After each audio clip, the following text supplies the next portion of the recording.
முஹம்மது ரசூலுல்லாஹ் ஸல்லல்லாஹு அலைஹி வஸல்லம் சொன்னார்கள், அஸ்ஸியாமு வல் குர்ஆனு யஷ்ஃபஆனி லில் அப்தி யௌமல் கியாமஹ். நாளை மறுமையிலே குர்ஆனும் ரமதானும் நோன்பும் அவனுக்கு சாட்சி கூறும், அவனுக்கு பரிந்துரை செய்யும். அல்லாஹ்விடத்திலே குர்ஆன் கூறும், யா அல்லாஹ், இவன் இரவுடைய நேரங்களில் என்னை ஓதினான், யா அல்லாஹ், இவனுடைய தூக்கத்திலிருந்து தடுத்துக் கொண்டு இந்த குர்ஆனை ஓதினான், என்னுடைய சாட்சியை ஏற்றுக்கொள், பரிந்துரையை ஏற்றுக்கொள். ரமதான் கூறும், நோன்பு கூறும், யா அல்லாஹ், இவன் தன்னுடைய ஆசைகளை விட்டு பகல் பொழுதுகளிலே விலகினான், தன்னுடைய உணவையும் பானத்தையும் குடிப்பதிலிருந்து தடுத்துக் கொண்டான், என்னுடைய பரிந்துரையை ஏற்றுக்கொள். அல்லாஹ்வுடைய தூதர் முஹம்மது ரசூலுல்லாஹ் சொன்னார்கள், இந்த இரண்டின் பரிந்துரையும் அங்கீகரிக்கப்படும். லா இலாஹா இல்லல்லாஹ். அல்லாஹ்வுடைய தூதர் முஹம்மது ரசூலுல்லாஹ் ஸல்லல்லாஹு அலைஹி வஸல்லம் சொன்னார்கள், இன்ன ஃபில் ஜன்னதி பாபா, சொர்க்கத்திலே ஒரு வாசல் இருக்கிறது, யுகாலு லஹு அர்-ரையான், அந்த வாசல் அழைக்கப்படும் அர்-ரையான் என்று. யதுகுலு மின்ஹு ஸாயிமூன யௌமல் கியாமஹ், நோன்பாளிகள் அந்த ரையான் என்ற வாசலின் வழியாக உள்ளே நுழைவார்கள். லா யதுகுலு மஅஹும் அஹதுன் கைருஹும், அவர்களை தவிர வேறு யாரும் அந்த வாசலிலே நுழைய முடியாது. அல்லாஹ் கேட்பான், ஐன ஸாயிமூன், நோன்பாளிகள் எங்கே? ஃபயதுகுலூன மின்ஹு, அவர்கள் நுழைவார்கள். ஃபஇதா தகல ஆகிருஹும், அவர்களில் இறுதியானவர் நுழைந்து விட்டால் வாசல் அடைக்கப்படும், அதற்கு பிறகு வேறு யாரும் நுழைய முடியாது. அர்-ரையான்.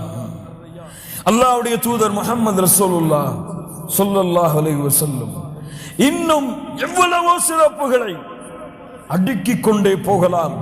நாம் அடைந்திருக்கின்ற இந்த ரமதான் மாதத்துடைய சிறப்புகளை முஹம்மது ரசூலுல்லாஹ் ஸல்லல்லாஹு அலைஹி வஸல்லம் சொன்னார்கள், இவ்வளவு சிறப்புகளை தெரிந்தோம், இவ்வளவு சிறப்புகள் இருக்கின்றது என்று அறிந்தோம், பாவங்களை செய்து குற்றங்களை செய்து மன்னிப்பை தேடி அல்லாஹ்விடத்திலே திரும்புவதற்கு அல்லாஹ் ஒரு மாதத்தை வைத்திருக்கிறான் என்று அறிந்தோம்.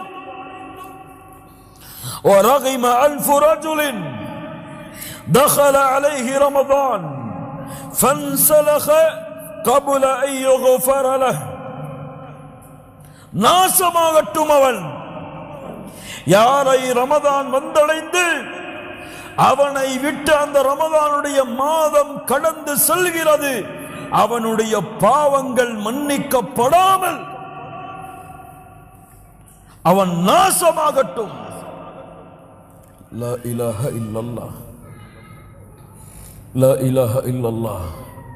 கண்ணியத்துக்குரியவர்களே, ரமதானுடைய மாதம் நன்மைகளை விரைந்து செய்யக்கூடிய மாதம், நன்மைகளை போட்டி போட்டு முன்னேறக்கூடிய மாதம். ஆனால் இந்த முஸ்லிம்களுக்கு எப்படி தெரியுமா? இது ஒரு ஓய்வின் மாதம், இது ஒரு ஓய்வின் மாதம், நல்ல ரெஸ்ட் எடுக்கக்கூடிய மாதம். சுப்ஹானல்லாஹி ரப்பில் ஆலமீன். ஒருபோதும் அல்ல கண்ணியத்துக்குரியவர்களே, ஒருபோதும் அல்ல. ஏதோ நோன்பும் தொழுகையும் மட்டும் இந்த மாதத்திலே நீங்கள் செய்யக்கூடிய அமல் அல்ல, ஒட்டுமொத்த இபாதத்தையும் இந்த மாதத்திலே விரைந்து செய்யக்கூடிய நாட்கள் அல்லாஹ் ரப்புல் ஆலமீன் கொடுத்திருப்பவை. நோன்பு வச்சுட்டா எமலால தொழுகையும் இபாதத்தையும் திக்ரையும் குர்ஆனுடைய திலாவத்தையும் தவிர, அல்ஹம்துலில்லாஹ், அதுவே பெரிய வணக்க வழிபாடுகள் தான், அதை தவிர வேறு எதையும் செய்ய முடியாது, செய்ய முடியாது. ஆனால் சஹாபாக்களிடத்தில் இருந்த தன்மையை பாருங்கள். முஹம்மது ரசூலுல்லாஹ் ஸல்லல்லாஹு அலைஹி வஸல்லம் கேட்டார்கள், மன் அஸ்பஹ மின்கும் அல்-யௌம ஸாயிமா, இன்றைய தினத்திலே யார் நோன்பாளியாக எழுந்திருந்தார்கள்? قال أبو بكر رضي الله عنه أنا يا رسول الله, நான் அல்லாஹ்வுடைய தூதரே. فمن تبع منكم اليوم جنازة, இன்றைய தினத்திலே ஜனாசாவை பின்தொடர்ந்தவர் யார்? قال أبو بكر أنا يا رسول الله, நான் அல்லாஹ்வுடைய தூதரே. فمن أطعم منكم اليوم مسكينا, இன்றைய தினத்திலே ஒரு மிஸ்கீனுக்கு உணவளித்தவர் யார்? قال أبو بكر أنا يا رسول الله, فمن عاد منكم اليوم مريضا ஒரு நோயாளியை நலம் விசாரித்தவர் யார்? قال ابو بكر انا يا رسول الله. سبحان الله رب العالمين. முஹம்மது ரசூலுல்லாஹ் ஸல்லல்லாஹு அலைஹி வஸல்லம் சொன்னார்கள், சொர்க்கவாதிக்குரிய அத்துணை தன்மையையும் அபூபக்கரே நீ வைத்திருக்கிறாய், நீங்களும் சொர்க்கத்தில் இருப்பீர்கள், சொர்க்கவாதிதான். லா இலாஹ இல்லல்லாஹ். அபூபக்கர் ரலியல்லாஹு அன்ஹு. யார் அவர்களின் சிறப்புகளை விவரிக்க முடியும்? அல்லாஹ்வுடைய தூதர் சொன்னார்கள், சொர்க்கத்திற்கு 8 வாசல்கள் இருக்கிறது. 8 வாசலின் வழியாகவும் தனித்தனியான கூட்டங்கள் அழைக்கப்படும். நோன்பின் வாசல் வழியாக நோன்பாளிகள், தொழுகையின் வாசல் வழியாக தொழுகையாளிகள். முஹம்மது ரசூலுல்லாஹி அபூபக்கர் ரலியல்லாஹு அன்ஹு கேட்டார்கள், அல்லாஹ்வுடைய தூதரே, இந்த 8 வாசலின் வழியாகவும் யாராவது அழைக்கப்படுவார்களா? 8 வாசலிலும் யாருடைய பெயராவது அழைக்கப்படுமா? நோன்பிலும் அவர் இருப்பார், தொழுகையிலும் இருப்பார், வணக்க வழிபாட்டின் அத்துணை வகைகளிலும் அவருடைய பெயர் இருக்கும். ஆம் அபூபக்கரே, உங்களுடைய பெயர் அழைக்கப்படும். சுப்ஹானல்லாஹி ரப்பில் ஆலமீன். அந்த அபூபக்கர் ரலியல்லாஹு அன்ஹு நோன்பாளியாக இருந்தார்கள். ஆனால் ஒரு மிஸ்கீனுக்கு உணவளித்தார்கள். நோன்பாளியாக இருந்தார்கள். ஒரு மரீதை சந்தித்து நோய் விசாரித்தார்கள். நோன்பாளியாக இருந்தார்கள். ஒரு ஜனாசாவை பின்தொடர்ந்தார்கள். வணக்க வழிபாடுகள் இவையெல்லாம். ஆனால் எமக்கு காலை சஹர் வைத்தால் தூக்கம். 10 மணி 9 மணிக்கு எழுந்திருப்போமா, ஆபீஸ் செல்லுவோமா, துஹருடைய தொழுகை, அதற்கு பிறகு தூக்கம்.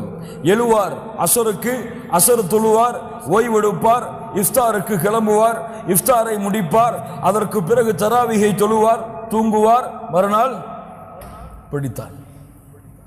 வேறு எந்த வணக்க வழிபாடும் இருக்காது. ஓய்வின் மாதமாகத்தான் இந்த ரமதானை பயன்படுத்துவார். அல்லது என்றால் ரமதானுடைய இறுதி நாட்கள் வந்தால் ஷாப்பிங்குக்கு பயன்படுத்துவார். எதற்கு பயன்படுத்துவார்? பெருநாளைக்கு ஆடை எடுப்பதற்கு, குடும்பம் முழுவதற்கும் ஆடை எடுப்பதற்கு, இறுதி 10 அனைத்தையும் பயன்படுத்துவார். இல்ல மஷா அல்லாஹ், அல்லாஹ் அருள் செய்தவர்களை தவிர.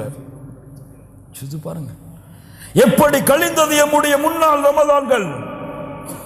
இந்த ரமதானையும் அப்படி கழிக்க வேண்டாம் கண்ணியத்துக்குரியவர்களை. இன்ஷா அல்லாஹ், இன்ஷா அல்லாஹ் இந்த ரமதான் வணக்க வழிபாட்டின் மாதமாக மாற்றுவோம், இபாதத்தின் மாதமாக மாற்றுவோம், தொழுகையின் மாதமாக மாற்றுவோம், நோன்பின் மாதமாக மாற்றுவோம், ஜிக்ரின் மாதமாக மாற்றுவோம், குர்ஆனின் மாதமாக மாற்றுவோம். எப்படி அல்லாஹ்வும் அல்லாஹ்வுடைய தூதரும் எமக்கு கற்றுத் தந்தார்களோ அந்த வழிகள் அனைத்திலும், எல்லா இபாதத்துகளுடைய வழிகளிலும் அக்பில், முன்னேறுங்கள், முன்னேறி செல்லுங்கள். நாளை மறுமையிலே உங்களுடைய பெயரும் ரய்யானுடைய வாசலில் இருந்து அழைக்கப்படும். ஐன ஸாயிமூன், இந்த வார்த்தையை கேட்பீர்கள் இன்ஷா அல்லாஹ். அந்த வாசலின் வழியாக உங்களுடைய பெயர் அழைக்கப்படும். இந்த ரமதானுடைய மாதத்தை இப்படி பயன்படுத்தினால்